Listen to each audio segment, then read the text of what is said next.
Alright friends, so let's continue. Now the next component that we will be looking into is the search bar, which has three components. The first one is the first two are the select list, and the first one is for the job type, full-time, part-time or contract. The second one is the job location, whether it is a remote one or in office, and the third one is the normal button. Now before we actually dive into this, let's look at the header that we created a while ago, this one. And if we inspected the header, we can see that it has a box component which has a background color, and within that box we are having a grid component of container, and inside of it we have the grid item.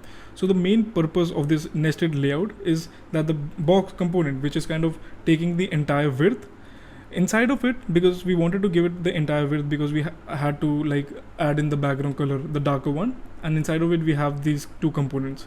But the design from like after this header, we can see that all the components are kind of nested in the same manner, like all the job cards that we have over here, these, and also the search bar are kind of in the same layout. And for that, what we can do is we can kind of shift this container outside, but we will leave the header right where it is, but below it we can do the exact same thing, like for the container and the item that we implemented in the header. So it will be taking the 10 columns. By the way, axis is a grid point, like from the extra small one. So basically it means that it will apply on all device width. Now the container has a grid item which takes 10 columns, and we can align this grid item to the center by justify and value of center. Now we can place all the components like the application will be having from now onwards inside this container, so that it will be placed in the center of, like in the same layout basically. Now let's start with the the search bar, and inside the components we can create a new folder called search bar, and we can do the exact same thing of index.js within that folder. So let's import the React component, the React from the library, and also few components from the Material UI library, and import the few components, which are, the first one would be box. The second one, I don't think we need grid component.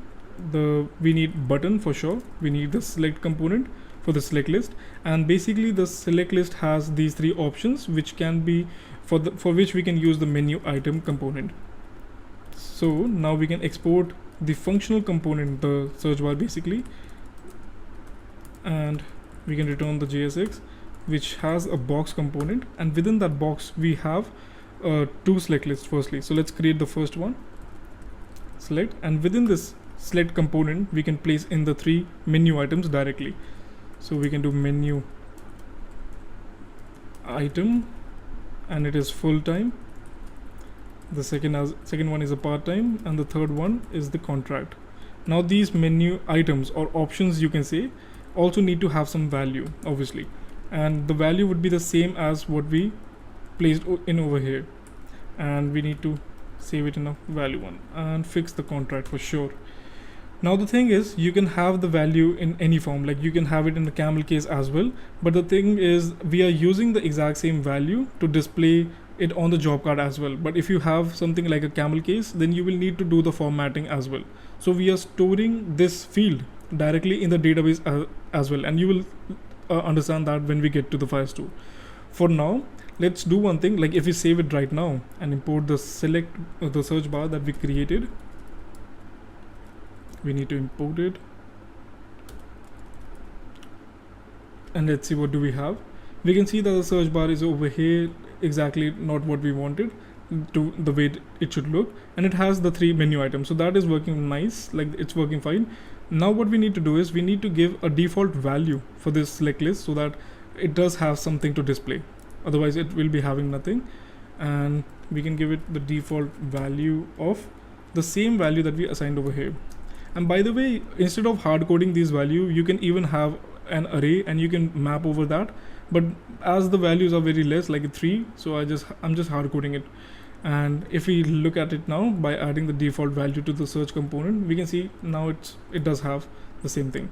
So the other stuff is that we need another select bar or select list which has the job location, and we can do the same thing, that the first full time would be remote because that would be the default value as well as the first option, and the second one would be the in office,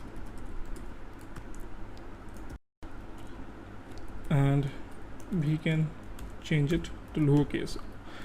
Okay, so yep, now the two select lists are displaying next to each other, and now we can have the button component, and the button component is kind of the same as what we had in the header, so we can just copy paste it, and instead of post a job it would be search, or maybe filter, whatever you want to add.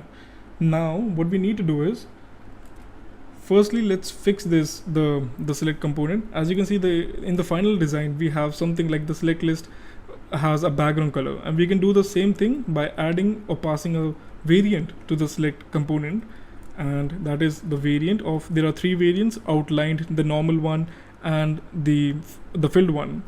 So we can use the filled, and it will basically add the background color to both of them, and we can remove this ugly as underline, oh sorry for the language, and we can do that by disable underline, so it will remove it as well. So that's great.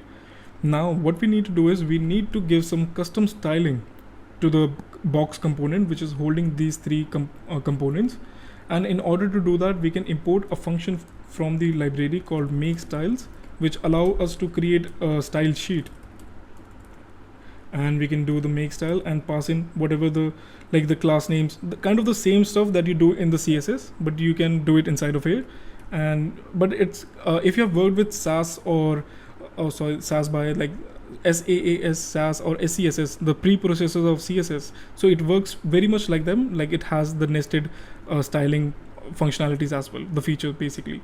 So we can do the same thing. We can create a class name of wrapper, and let's just give it a border firstly of 1 pixel solid and red. And the thing is, like, this make style returns back a hook which we need to save it somewhere, and there is a convention of naming it as useStyle. So we will do the same thing, and what we need to do is, we need to execute this hook inside a component, and that will basically give us back an object which will be containing the same stuff. So we can do the classes, and we can execute this useStyle function, and it will give us back an object that we are storing in the classes. So now let's just use the wrapper class name for the box that we have over here, and we can do the class name the same way we do, and we can pass in the classes, we can use the classes, and we can refer to the class name that we have inside of this style sheet, and that is wrapper. So if we do that, we can see that it will be having a box, a border color. So that's great. Now let's start with the styling of it. And I have some styling already, and what you can do is, you can kind of pause the video, and let me just place it over here. You can pause the video and just write the same stuff, and I will explain you what it is. Alright, so I assume that you have already copied and pasted it. So the thing is, okay, let me just fix it. Alright, so what it is basically doing is, inside the wrapper that we are using as a class name for the box, which is wrapping all the three components, we have the style, like we are giving the background color of white, so that's obvious, and we are giving it a display of flex. So basically the purpose of it is to give the flex property to each of the element, and we will get to that later, but for now we are giving it a display of flex, and we are saying that it should have a box shadow of this styling, and basically this is giving us this styling as per now. Now it also has a border radius of 5 pixels, so that it's not that, like, we do not have the sharp edges. And now what we are doing is, now this is like kind of one of the pros of using this make style, that it allows us to nest it allows us to give the styling for the next nested components like this. And what we can do is, this ampersand that we have over here, it is basically referring to the same class name that it is inside. So it is saying that so you can assume it to be the same as wrapper, and it is saying that all the components, this star basically means that all the components inside the wrapper, give them a flex of 1. So if we are giving them a flex of 1, that means that they all should take equal, like they should all have the width of equal proportion, or they should take the equal space, you can say. And we are giving them a fixed height of 45 and a margin of 8 pixels. So this value will be basically this CSS property will be applied to each of the elements separately. So that's what it is doing. It has, like, all of them have a width, all of them have a height of 45, and they also have the margin. So that's great. Now let's give it some padding to the box, And we can do it either way, like we can give the padding right over here, or we can give it inside the wrapper as well. That's up to you. I will give it over here now, and we can do a padding of 2. Let's see how that looks. Okay, so that does look nice. And now what we need to do this, we need to kind of shift this box upward, like a little bit upward, just what we have over here. I got confused over there. Now in order to do that, we need to give a negative margin to the box component, and we can do the empty. That's basically the same way the padding works. We can use the M, and we are saying the margin to the top should be of -5, and that's going to shift the box component upward. So that does look nice. Now we can also give some margin to the bottom, so that we can see that it has some spacing between the job cards that we will be developing and the search bar. And we can do the same thing of margin bottom of 2.